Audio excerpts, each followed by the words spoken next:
आर्थिक रूप से पिछड़े असहाय लोगों के लिए हमारे समाज में बहुत सी संगठनें काम करती रही हैं। इन्हीं में एक सामाजिक संगठन love India Foundation and Shri Bharat भारतीय मारवाड़ी समाज भी है, जो विगत कई वर्षों से आर्थिक रूप से पिछड़े परिवार के कन्याओं का सामूहिक विवाह के कार्यक्रम करता रहा है।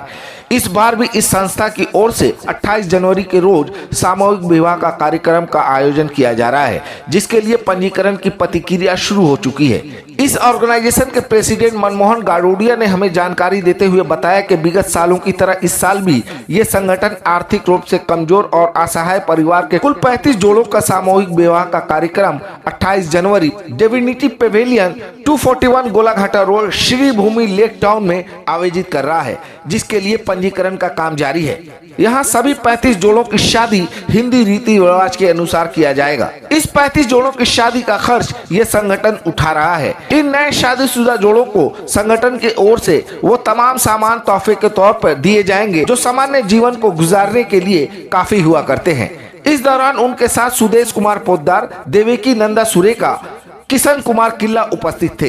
इस सुनहरे पल का लाभ उठाने के लिए स्क्रीन पर दिए गए नंबरों और वेबसाइट पर जाकर जानकारी लिया जा सकता है। मैं Manmohan Gadodia, Love India Foundation and Shri Bharatvarshiya Marwari Samaj का संस्थापक अध्यक्ष। अभी हम लोग 28 जनवरी को डिविनिटी श्री भूमि के पास में गण विवाह करने जा रहे हैं। ये हमारा दूसरा कार्यक्रम रहेगा। इससे पहले 16 अगस्त को हम लोगों ने गंगा सागर में एक प्रोग्राम किया था, जहाँ पे हम लोगों ने 8 जोड़ों का शादी किया था और बहुत अच्छे माहौल में और बहुत अच्छे परिवेश में और बहुत अच्छी जगह में, जैसे हम लोगों ने गंगा सागर में शादी की थी, वैसे ही जो 28 जनवरी को जो हम लोग डिविनिटी हॉल में कर रहे हैं वो एक बहुत बढ़िया जगह है।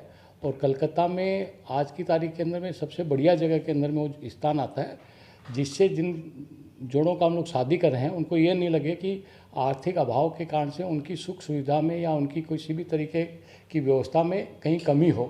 और समाज के गणमान्य लोग भी उसमें आएंगे, राजनीतिक हस्तियां भी आएगी, नेता लोग भी आएंगे, IAS IPS ऑफिसर्स भी आएंगे वो जोड़ों को आशीर्वाद देने के लिए। जिस तरीके से गंगा सागर में हुआ था, यहाँ पे हम लोगों को 35 जोड़ों की हम लोगों ने व्यवस्था की है कि 35 जोड़े मैक्सिमम हो सकें, तो उनकी हमने व्यवस्था की है। और उसमें हम लोग 150 से 200 सामग्री जो है उनके नित्य डेली लाइफ के अंदर में जो सामान उनको काम में लगे, राशन का सामान, बर्तन है, कपड़े हैं, आलमीरा है, सिलाई मशीन है, जितने भी सामग्री है, चांदी के आभूषण हैं, सब लोग अलमीरा है, सिलाई मशीन है, बेड है, ये सब तरीके की, जैसे मिक्सी है, बर्तन है, कुकर है, बहुत सारी सामग्री है। मैं मोटी में बता दिया, मच्छरदानी है, बेड है, तकिया है, रजाई है, कंबल है, पेंट शर्ट है, कुर्ता पजामा है, साड़ी है, सलवार सूट है, नाइटी है,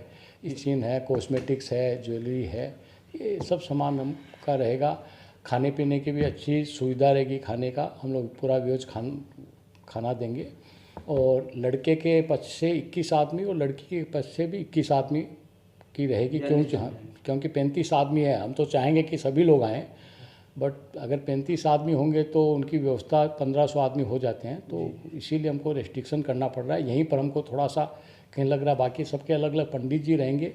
और चूँकि irrespective of caste and creed जो है, कोई भी जाति और कोई भी क्षेत्र से और कोई भी भाषा के हो लोग हों, तो इसीलिए अलग अलग पंडित से, सबके अलग अलग रिचुअल्स होते हैं, तो अलग अलग पंडित से शादी का विधान होगा। दोपहर को हम लोग शादी करेंगे और उसके बाद में हम लोग शाम को 4 साढ़े 4 बजे शादी होगी, 1 से 2 के बीच में।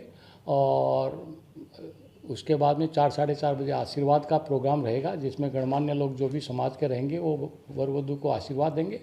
और शाम को हम लोग का एक भजन संध्या रहेगा, 6 साढ़े 6 बजे से 6 से लेकर 10 बजे तक भजन संध्या रहेगा। चूँकि अभी शाम जयंती सामने में है, तो शाम जी माना कृष्ण भगवान के ऊपर में और हमारे ठाकुर बाल गोविंदा के ऊपर में एक भजन संध्या का आयोजन भी हम किए हैं। और जो आगंतुक लोग रहेंगे, जो अतिथि लोग रहेंगे, उनके लिए प्रसाद की व्यवस्था भी रहेगी। और इस तरीके से हम लोग का एक आयोजन है। ये हम लोग समाज को संदेश देना चाहते हैं कि कुछ लोगों ने हमको पूछा कि आप कलकत्ता में ही क्यों आयोजन कर रहे हैं, खर्चे ज़्यादा हैं, व्यवस्थाएं ज़्यादा है, तो आप कलकत्ता में क्यों आयोजन कर रहे हैं। तो हम समाज को ये संदेश देना चाहते हैं कि हम धर्म के कार्य के साथ साथ में अगर सहयोग, दान तो हम नहीं कहेंगे उसको, अगर हमारे भाई लोग हैं आर्थिक अभाव से अगर वो कुछ पिछड़े हुए हैं तो हम लोग का फ़र्ज़ बनता है कि उन लोग का हम सहयोग करें, उनकी किसी भी तरीके की ज़रूरत के अंदर में हम लोग साथ में खड़े हो सकें। यही भाव लेकर के हम लोग उनके साथ में खड़े हैं और इसी तरीके की भाव रख कर के हम चाहते हैं कि समाज के सब लोग, जैसे अभी दिसंबर जनवरी महीना में शाम जयंती के पहले बहुत सारी भजन संध्याएँ होती है, बहुत पैसे खर्च होते हैं, परंतु उसके साथ में हम समाज का सदुपयोग भी कर सकें, पैसों का सदुपयोग भी कर सकें। जगह हम ले ही रहे हैं, हमारा सजावट हो ही रहा है, प्रसाद हम लोग कर ही रहे हैं, मंडली सब आ ही रही है, तो क्यों ना वहाँ उसी जगह में 5-7 जोड़ों का हम लोग शादी कर दें, जिससे खाली जो हमको सामग्री देनी है वही हमको देनी पड़ेगी, बाकी व्यवस्थाओं में तो खर्चा लग ही रहा है। यही एक जो जितनी भी मंडलियाँ हैं जो भजन संध्याएँ करती है उनको एक संदेश देने के लिए एक प्रोग्राम कर रहे हैं और उन लोगों से हमने निवेदन भी किया है कि अगर आप लोग अगर चाहें तो हम लोग जोड़े भी देंगे और अगर आप लोग चाहें, वो लोग मंडलियाँ चाहेंगी तो हम लोग उनके जो वर वधू को जो सामान गिफ्ट में हमको देनी है वो भी हम लोग अपनी तरफ से देंगे। बस उनसे हम लोग यही निवेदन करेंगे कि आप उस जगह में शाम को भजन संध्याएँ करते हैं, दोपहर को वहाँ पर आप ये सामूहिक विवाह का प्रोग्राम या अन्य सेवामूलक कोई कार्य हो जिससे समाज का कुछ भला हो, ऐसा कार्य करना चाहिए। और हमारे सुजीत बोस जी हैं, विवेक जी गुप्ता है, हमारे गणमान्य लोग, वो लोग सब आएंगे, समाज के और संभ्रांत लोग आएंगे, आईपीएस ऑफिसर, आईएएस ऑफिसर, सबके पास में। ये जो 35 जोड़े हैं क्या उनका सिलेक्शन हो चुका है या फिर वो नहीं, ये भी प्रोसेस में है। ये एक आपने अच्छा क्वेश्चन पूछा, क्योंकि देखिए हम लोग तो अनजान हैं। बहुत बार ऐसा होता है कि शादीशुदा जिसका 6 महीना पहले शादी हुआ, 1 साल पहले शादी हुआ, 1.5 साल पहले शादी हुआ, वो ये सामान उपहार में मिलेगा बोल करके फिर शादी के मंडप में आके बैठ जाते हैं कि भाई हमारी शादी फिर से करवा दीजिए। तो हम लोगों ने उनसे एक अंडरटेकिंग भी ले रहे हैं और जो जोड़ों का एप्लीकेशन आएगा उसका हम लोग स्क्रीनिंग करेंगे, जांच भी करेंगे, लोकल पुलिस के अंदर में भी बोलेंगे। और अगर कोई बाद में ऐसा पाया गया कि वो जोड़ा ने खाली सामान लेने के लिए दोबारा शादी किया है तो हम उनके खिलाफ में हो सकता है कानूनी कार्यवाही भी करें, जिससे आगे में ऐसे लोगों को प्रोत्साहन नहीं मिले। क्योंकि ऐसे कई सामूहिक विवाह के अंदर में देखें आयोजन में कि ऐसे लोग आ जाते हैं, तो उससे क्या होता है ना कि वो निश्चित रूप से गरीब हैं, इसीलिए सामान लेने के भाव से भी आते होंगे, तो ऐसा धनाभाव के चलते ही आते होंगे। बट इससे जो एलिजिबल है, जिसके लिए हमने व्यवस्था की है, वो नहीं फ़ायदा उठा करके, जो नहीं जिसको ज़रूरत है वो फ़ायदा उठाए। जो लोग गरीब है, ज़रूरतमंद है, क्या वो भी आपकी संस्था से अगर वो संपर्क करते तो क्या उनका आप लोग कर सकते हैं? एकदम। उसके लिए क्या प्रोसेस है उसके? नहीं, प्रोसेस क्या है, एक एप्लीकेशन फॉर्म है, तो कहीं पर भी हमको, अगर हमने नंबर दे रखा है इसके अंदर में, और इसमें आप देखेंगे कि इसमें हमने ये 3 नंबर दे रखे हैं। यहाँ पे वो अगर संपर्क करेंगे और उसके अंदर में ईमेल एड्रेस भी दिया हुआ है, और उसके बाद में यहाँ पर हमने स्पेशली इसके लिए एक वेबसाइट बनाई है www.masscommunitymarriage.in। इसके अंदर में भी जाकर के आप रजिस्ट्रेशन करवा सकते हैं। और जो आदमी, दफ्तर कहाँ पर था? दफ्तर हमारा यही है, 10/1 Prinsep street, 2nd floor, Calcutta 72। यहाँ पे भी आके संपर्क किया जाए? यहाँ पर भी आकर संपर्क किया जा सकता है। बाकी असुविधा नहीं हो किसी को तो हम फॉर्म भेज देते हैं, वो डाउनलोड कर करके फॉर्म भर करके हमको व्हाट्सअप कर देंगे KYC डॉक्यूमेंट्स के साथ में। उसमें कैंडिडेट्स का, दोनों का, लड़का और लड़की का KYC डॉक्यूमेंट्स चाहिए होगा, उनके गार्जियन का चाहिए होगा, चाहे फादर हो या मदर हो या उनके गार्जियन हो, उनका KYC डॉक्यूमेंट्स चाहिए, अंडरटेकिंग चाहिए कि वो बालिग है।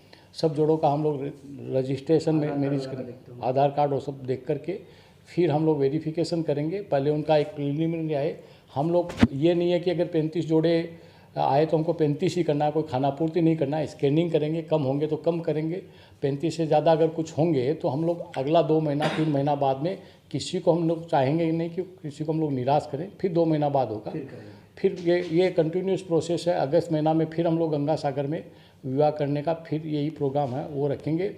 और इस प्रोग्राम के बाद में हम चाहेंगे कि हम लोग गांव-गांव में भी जाके, जैसे बर्दवान है, पुरली है, आसनसोल है, बांकुड़ा है, यहाँ पर भी जाकर के हम लोग ये इस तरीके का आयोजन कर सकें, ये हम लोग का प्रयास रहेगा। समाज को यही संदेश देना चाहते हैं कि भाई बेटियों को आप लोग जो है ये नहीं समझें, जिम्मेवारी नहीं समझें कि भाई ये हमारी जिम्मेवारी है, आज उसको पाल पोस के बड़ा करेंगे, फिर उसका पैसा खर्चा करके हम शादी करेंगे। आज की तारीख के अंदर में बेटियां संपत्ति है और बेटियां आगे पढ़ रही है और इसीलिए कि कोई इस भाव से लेकर के बेटियों से दुखी नहीं हो कि भाई इसकी शादी में खर्चा करना पड़ेगा। यही हम एक संबल देना चाहते हैं। हम लोग करने वाले कुछ नहीं है, ठाकुर जी करवाने वाले हैं। और ये एक भाव है कि इससे सब लोग आगे आए और कुछ समय बाद में हम लोग देखेंगे कि माने विवाह के लिए बेटियों के माँ बाप को इधर उधर नहीं देखना पड़ेगा। समाज उनके साथ खड़ा हुआ है, राष्ट्र उनके साथ खड़ा हुआ है।